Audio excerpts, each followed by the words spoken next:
Today we're looking at 5 simple tricks that you can use in your next production.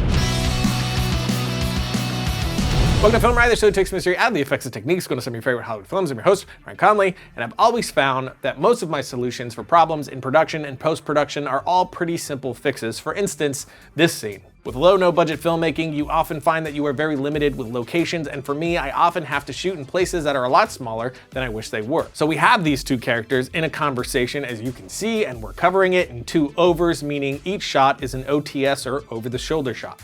But it's feeling more claustrophobic than I want. So since all the audience is going to see of this room is what you show them, we can move our actors all the way to one side of the room to get our first over, then move all the way to the opposite side of the room to get our second. This way we're maximizing the space that we're shooting in for each character. Just be cautious not to have any identifiers in your shot, like here. We see the posters in shot, then when we move again, we get those same posters, so just keep that in mind. Moving on to our second trick, again, we have a scene with 2 characters talking, both in overs, but in this one, we're cheating the turnaround. First, the turnaround is when you're finished with all your coverage of one of your actors and it's time to turn the set around to get coverage of the other, which usually means lighting change, moving all the camera gear, and so on. And if you're in a time crunch or you have some other reason why a true turnaround isn't possible, you could always cheat it. Best example of this is the Domain ad we did recently. Since the background that we set up was just black, there was no reason to move all our lighting and background to flip from Justin and Emily to Josh's coverage. Instead of moving all the gear, we just moved our actors. The main considerations for this would be the background,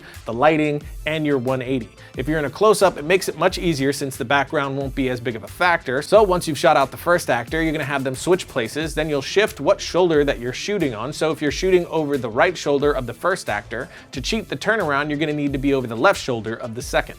And of course, you're gonna have to flip your key light as well, and you have a cheated turnaround. It's rare when I use this, but I have busted this trick out several times, and I've seen it done on major productions as well. Tip number 3, shooting for the reverse, which is exactly what it sounds like. Often you find yourself in a position where what you're trying to shoot will take too long to nail or is too dangerous, and sometimes the answer to that is just to reverse it in post. For instance, the chainsaw rising up into frame was done in reverse. Getting that chainsaw to land right where I wanted to in frame just wasn't happening quickly, so instead I held it up right where I wanted the movement to stop and pulled it out of frame on action. In post, we reversed it, and there you go. Another example is if you're swinging something toward an actor that's dangerous, like a bat. If the shot can be very quick like this, then that main approach of the bat headed towards the character can just be in reverse. Or punching something towards the lens, instead of possibly breaking your lens, have the actor start with the object in the lens, then have them quickly pull it away. There are a ton of different applications for this technique, so just keep the fact that you can always reverse in the back of your head. You'll be surprised how often this fixes a problem. So we busted through the first 3, now let's take a quick break and then we'll get to our final 2.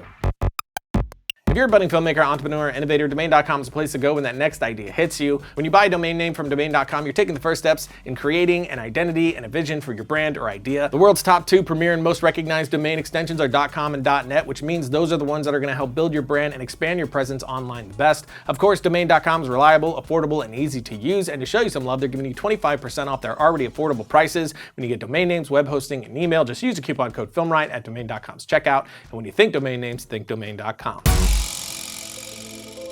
Jumping right back in with our 4th tip, which is fake sweat. It's the random tip in the group, but sometimes you do need that glistening liquid to grace your talent's face, and just spraying water usually doesn't do it. It runs too quickly and usually isn't as visible. A simple fix for this, and one used by the pros, is putting a little glycerin in the water to get it to stay a bit more on your actor. You have to be careful with it though, since some people are allergic to glycerin, so make sure that you spot test, meaning spray on one small area of their skin to see how they react. Another good alternative to that is baby oil, much better for sensitive skin and does a decent job. And if you really want to go ridiculously post-workout sweat beads, put a little Vaseline on your talent first and then hit them with the baby oil and water solution. The sweat will stay on top of the skin and it will last a good amount of time. But regardless of which route you take, be sure that none of that gets in your talent's eyes.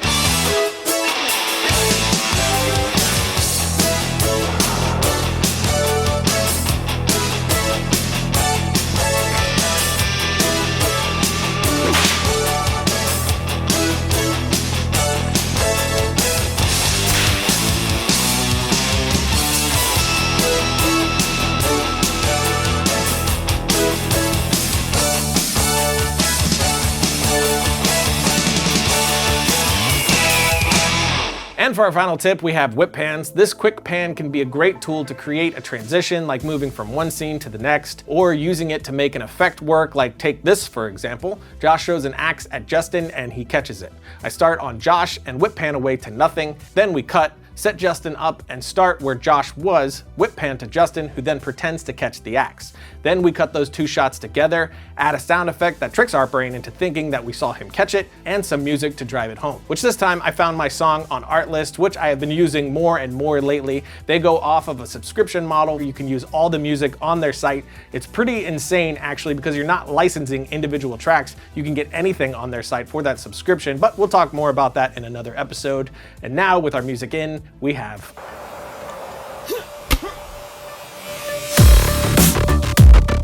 And as a bonus tip, if you want to have surreal footage and even cheat tilt shift or split diopter effect, a great technique is lens whacking. We did an episode that shows how to pull that off already, which you can find a link for that in the notes below. But that's it for today. In case you missed it, check out our Instagram for our first promo of our new music pack we have coming out, again composed by Ben Worley and produced by Seth Worley this time. I'm crazy excited about it. I love 80s style and Ben absolutely nails it. So check that out on our Instagram, link for that below as well. And again, if you're looking for some music for your project, definitely check out Artlist. There's a link in the notes for them as well. And I'll see you guys next week when I go out shiny and chrome.